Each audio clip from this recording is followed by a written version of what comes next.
Hallucinogenic drugs are something that people seem to either really love and use regularly, or something that they have sworn off forever.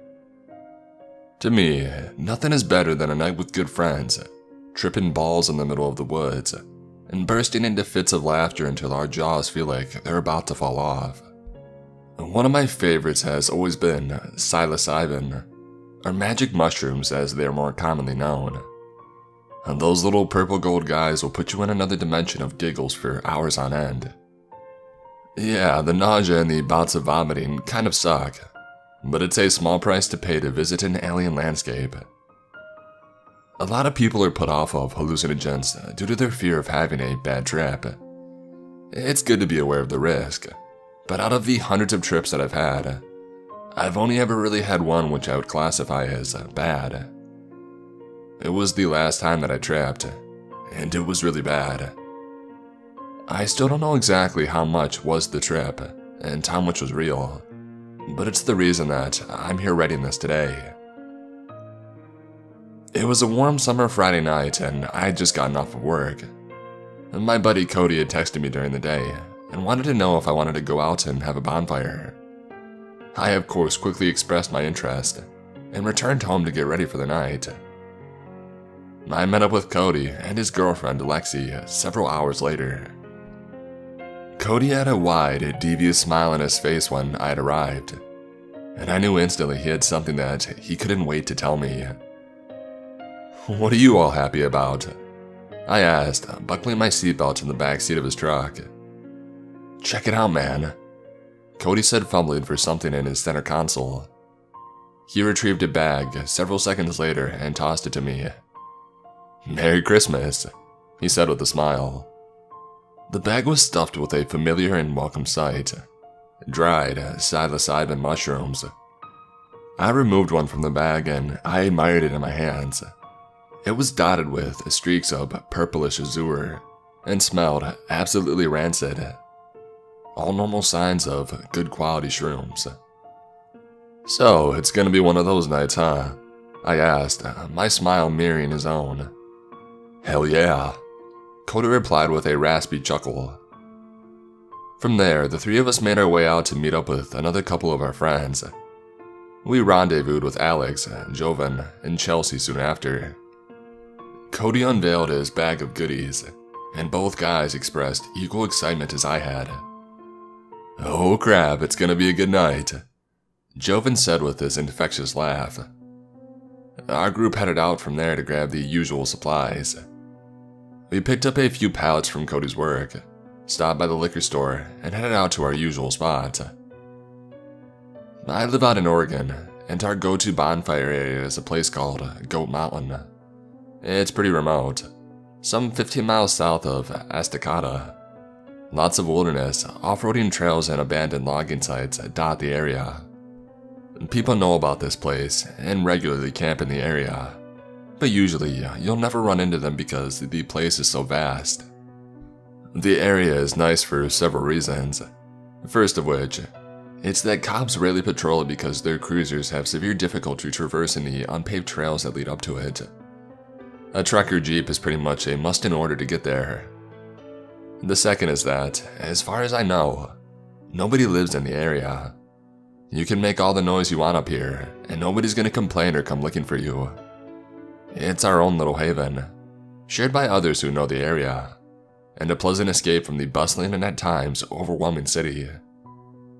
So, we began our trek, supplies in tow with Cody's truck barreling towards the destination. Lexi was in shotgun, while Chelsea and I sat in the back. Behind us, Alex and Jovan stayed hot on our tail in Alex's '98 Jeep Wrangler. The roads quickly turned from a smooth pavement to an uneven dirt path. Trees stood like Templars on either side of the road, and the forest itself seemed to beckon us onward. And we, of course, were all too eager to oblige. We made good time, and within half an hour we had arrived at the usual spot. The area is a sort of pit or small valley on the other side of a relatively steep trail. Makeshift fire pits were scattered about the area, while shotgun shells, beer cans, and cigarette butts littered the ground.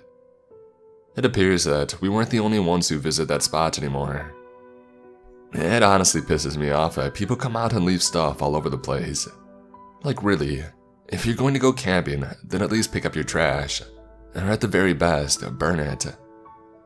I'm no hippie, but I'll admit, I'm a bit of a stickler when it comes to not leaving a mess. Nothing worse than having an area you love overrun by garbage. Despite the initial irritation of the trash, we soon had our gear unloaded and a warm bellowing fire roaring in the background. We wasted no time in cracking open a cold one and setting up the tents.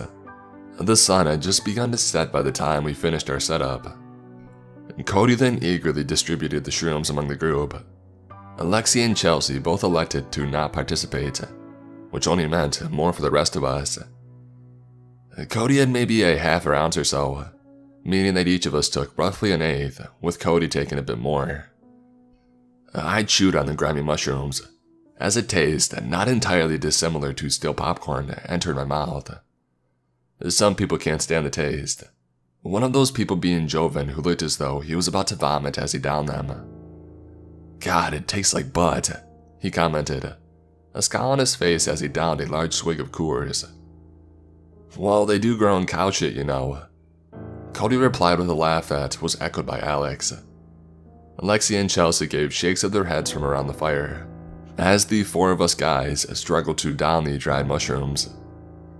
After it was done, we grabbed another round of beers and sat in eager anticipation of the desired effects. For about an hour we sat, reminiscing on past parties and various debauchery as we waited for the trip to kick in. I felt my stomach begin to turn as we sat there, which actually is a good sign. Psilocybin is essentially food poisoning, like mold or something. It makes you feel like crap for a bit, but that's how you know it's working.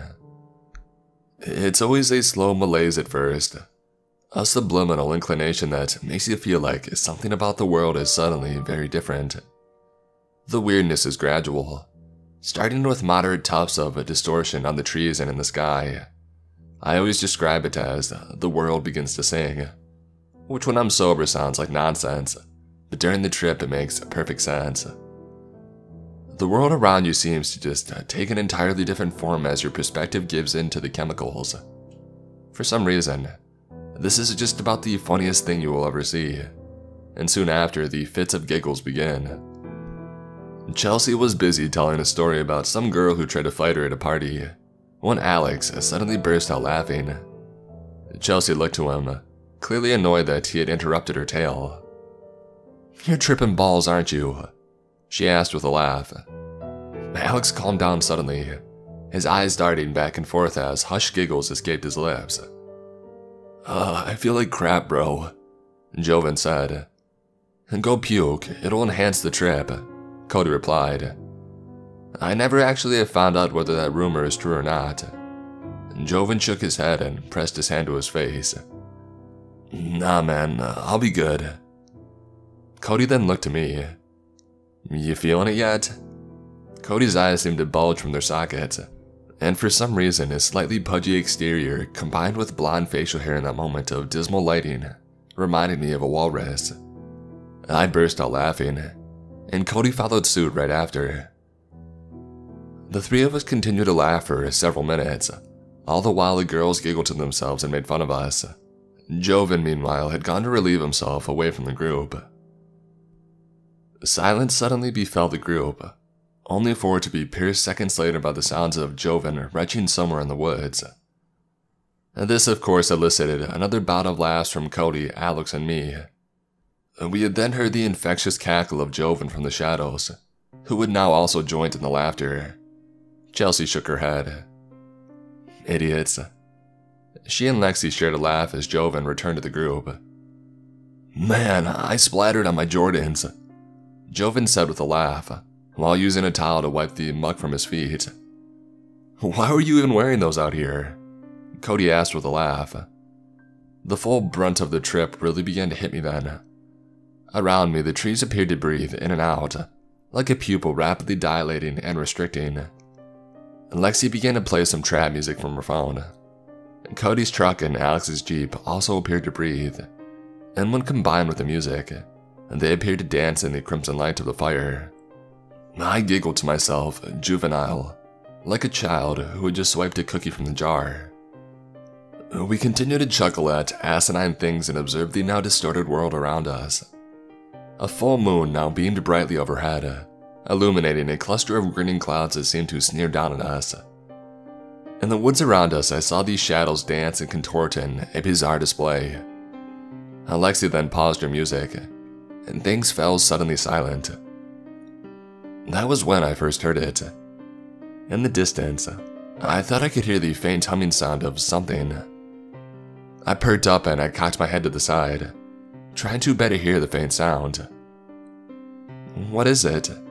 Alexia asked.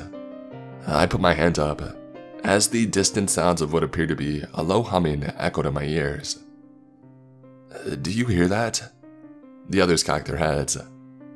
"It sounds like humming or something," I replied.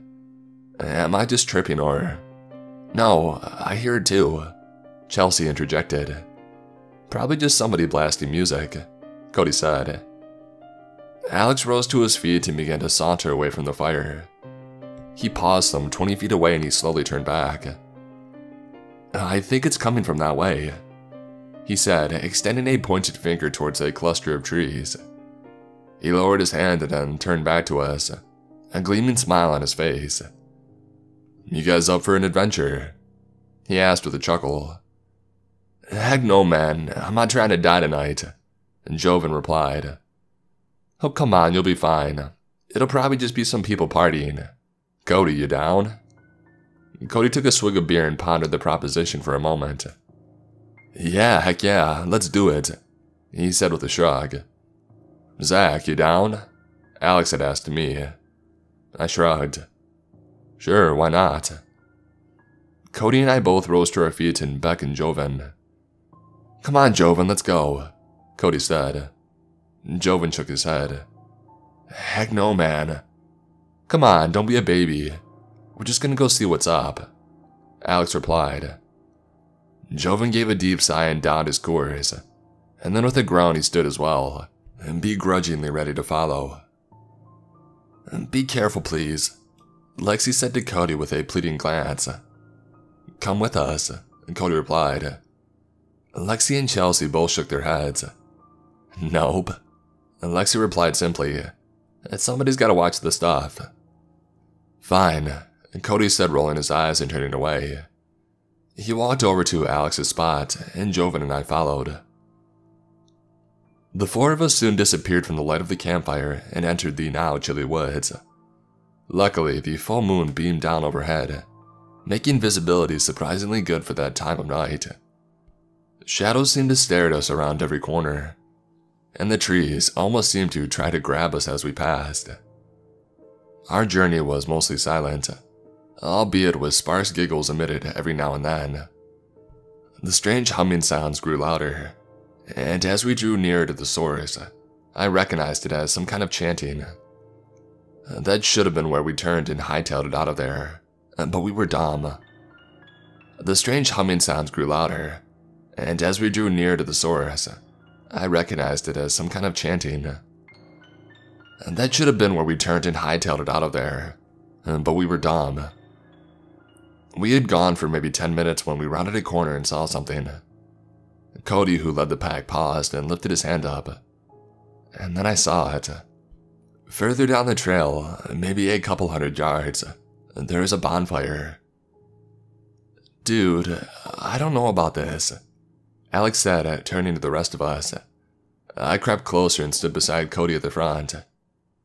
"Come on, they're just having a bonfire," Cody replied, shrugging off Alex's concern. "What the heck is that sound then?" Alex replied.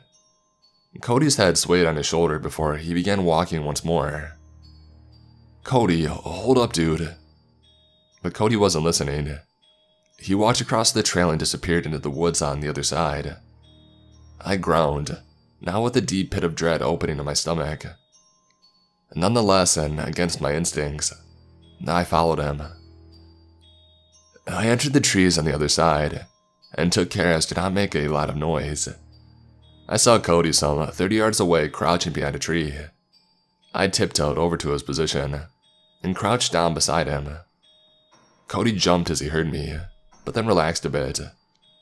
I saw the fear in his wide, dilated eyes then. "Dude," he pointed out beyond our position, in the direction of the bonfire. The chanting now sounded almost like a group of monks performing a Gregorian mantra of some kind. I crept up to Cody and I peered around him. The bonfire was now completely visible. A massive pyre burning brightly some 50 yards away. Around it stood a dozen or so people, all dressed in white robes with hoods up. There was some sort of emblem on their chests, but it was too far to discern what it was.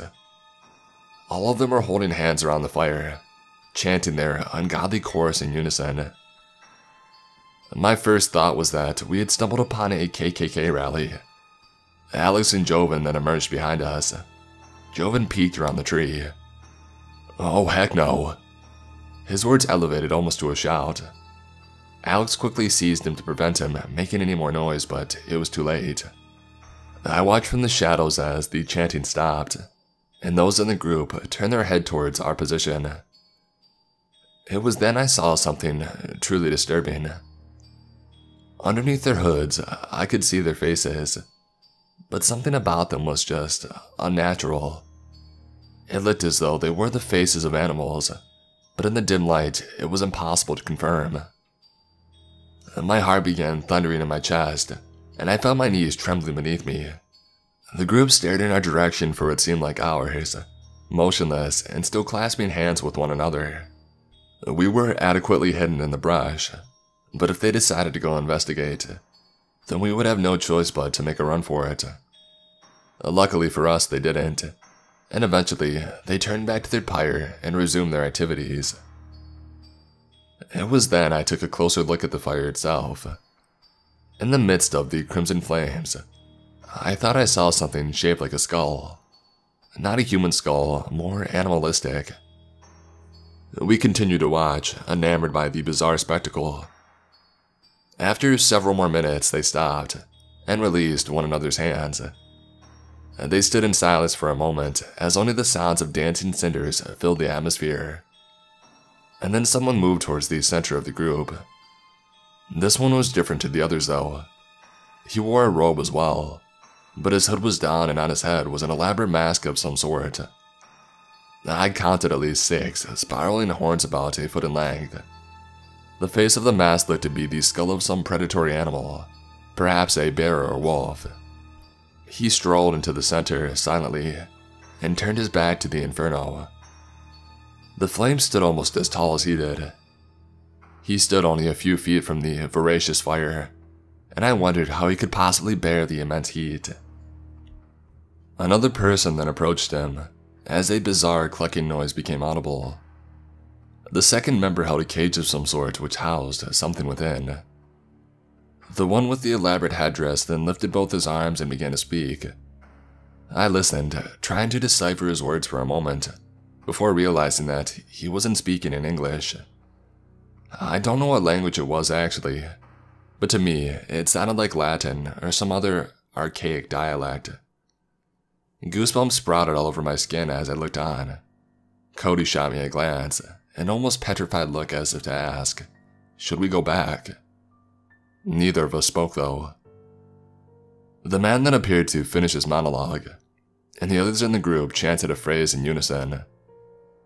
Resurgamos. The leader lowered his arms, and his assistant opened the cage.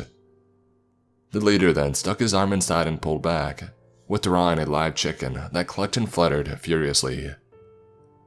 The poor bird was held by the man upside down by its feet for only a moment, before the man slid a blade across its throat. The chicken squawked in a frenzied, terrified tone as blood began to drip from its neck. The man then took the dying bird and flung it into the bellowing flames. The bird's body entered the inferno with a sickening squawk of pain, before being quickly devoured by it. The flames then lurched upwards by at least 5 feet for only a split second. By that point, we began to move away, completely horrified by the events that we had just witnessed. As we scurried away, I heard something echo from the flames, It sounded like a deep, guttural laughter. Cody and I stopped as Alex and Joven took off back towards the camp.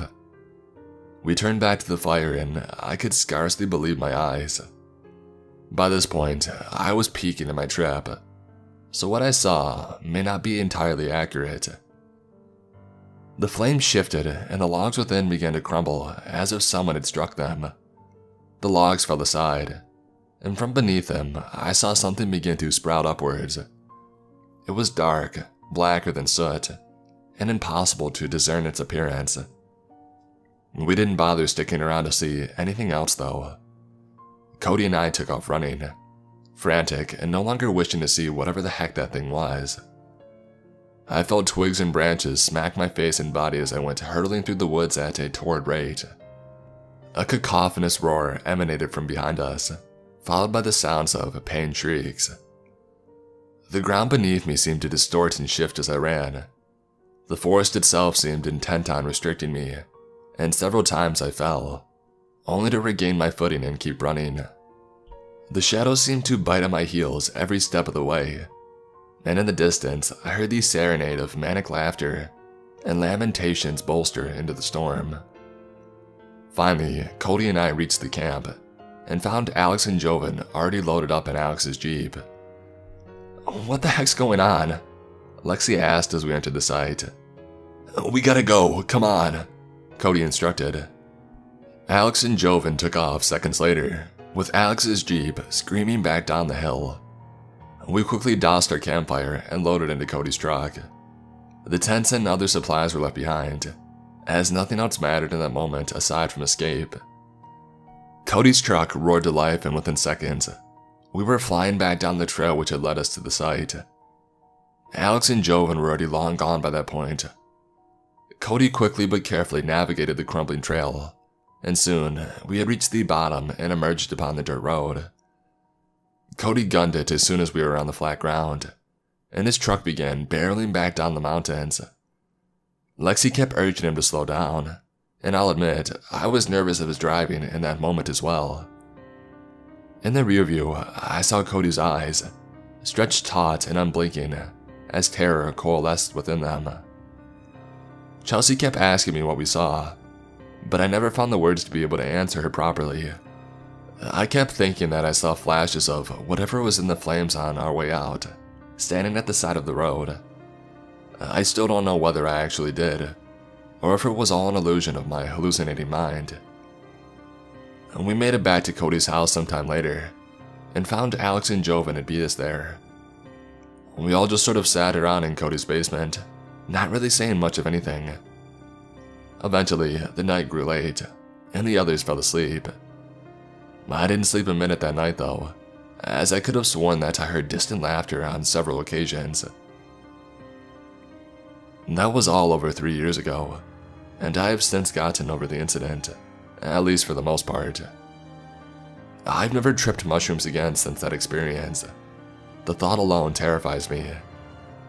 None of us have ever really talked about what we saw that night either, but maybe that will change soon. I had almost forgotten about this entire fiasco, until a couple of days ago I saw something that caught my eye. It was a news article from a local paper, claiming that 2 bodies had been found at Goat Mountain. They were both burned beyond recognition, and had to be identified by their dental records. It was everywhere in the news for a few days, and created quite the hubbub around here, and now suddenly, it's just gone. I can't find a trace of it anywhere. I don't know what happened with it, but it's clear there's something that someone doesn't want getting out. That may be the most troubling aspect about all of this. I know all of this sounds crazy, ludicrous even. I know the mind of a hallucinating individual is not one easily trusted, and I know the things that I have written here seem incredible. But at the same time, I've been through trips dozens of times before, and I know what I saw. I know it's the truth, and now I know that, whatever it is, it's still out there.